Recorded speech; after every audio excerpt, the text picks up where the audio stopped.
German air defence system का Poland को proposal. बड़ी खबर विजुअल्स के साथ। जर्मनी पोलैंड को देना चाहता है पेट्रियट एयर डिफेंस। विजुअल्स के साथ दिखाइए। पोलैंड को जर्मनी देना चाहता है यूरो फाइटर्स भी। पोलैंड की रक्षा के लिए खुलकर उतरा जर्मनी। जर्मन डिफेंस मिनिस्ट्री से पोलैंड को मिला प्रपोजल। यह देखिए बहुत बड़ी खबर है। इस सब के बीच में सीधे चलिए, जहां यूक्रेन की मिसाइल गिरी वहां पहुंचा TV9। दिखाइए जरा ब्रेकिंग। पोलैंड के शेवडॉफ पहुंचे TV9 संवाददाता आशीष सिंह। 15 नवंबर को पोलैंड के शेवडॉफ में गिरी थी मिसाइल, 2 की मौत। सीधे ब्रेक करिए। आशीष सिंह ने जो पूरी कवरेज दिखाइए जरा इस ब्रेकिंग के साथ। है ये जिस मिसाइल के इम्पैक्ट की वजह से बना है, अगर ये गड्ढा कहीं भी और होता नाटो का देश छोड़कर, तो पूरे विश्व में विश्व युद्ध का संकट नहीं छाता। लेकिन क्योंकि ये पोलैंड में मिसाइल आकर गिरी और बड़ी मिसाइल और बड़ा इम्पैक्ट किया है, इसलिए पूरे विश्व पर एक विश्व युद्ध 3 का साया मंडरा रहा है। क्योंकि पोलैंड एक नाटो मेंबर कंट्री है, जिसके तहत पोलैंड के अगर किसी भी हिस्से पर, इनफैक्ट नाटो के अगर किसी भी देश पर अगर इम्पैक्ट होता है, तो पूरा का पूरा नेटो, सारे देश मिलकर उसकी रक्षा के लिए आते हैं। इनफैक्ट इसीलिए यहाँ पर जो आपको ये प्लास्टिक की बड़ी चादर दिखाई दे रही है, इससे कुछ समय पहले तक ढक के रखा गया था स्पॉट को, क्योंकि ये वो स्पॉट है जो कि आशीष के पास बहुत ज़्यादा।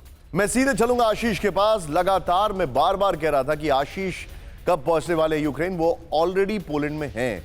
अब मेरा सवाल है, दोनों ब्रेकिंग, दोनों शॉट दिखाइए आशीष, और आशीष का उसमें जो वॉक थ्रू है वो जरूर दिखाइएगा ब्रेकिंग के साथ। आशीष, अभी क्या हालात हैं? What is the status there?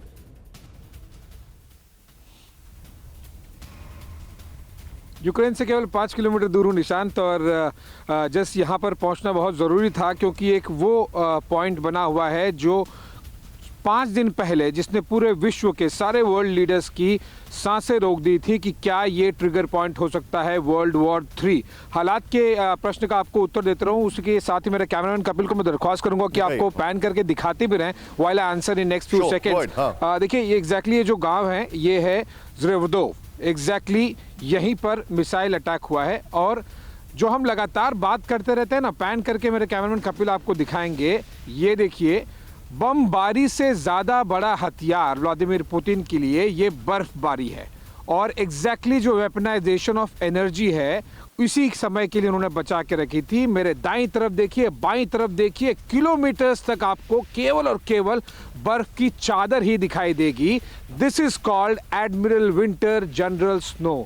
और यही एग्जैक्टली जो युद्ध के लिए इस समय का इंतजार व्लादिमीर पुतिन कर रहे थे, जिसका एहसास मुझे अभी हो रहा है। यहाँ पर -6 -7 डिग्री यहाँ पर टेम्परेचर है, और अभी तो ठंड की जस्ट शुरुआत हुई है। अभी तो आधा नवंबर बाकी है, दिसंबर बाकी है, जनवरी बाकी है, फरवरी का भी फर्स्ट हाफ बाकी है।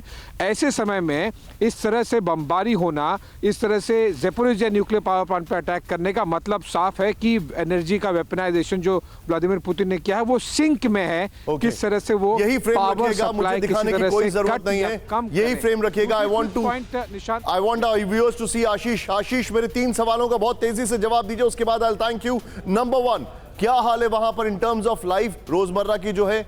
Number 2, most important, energy needs, क्या हाल है वहां पर? नंबर 3, लोगों में पैनिक, टेंशन, परेशानी कितनी है? What is the ground report? In fact जो आपने थर्ड क्वेश्चन पूछा, वही मेरे वो आपके फर्स्ट क्वेश्चन का आंसर था।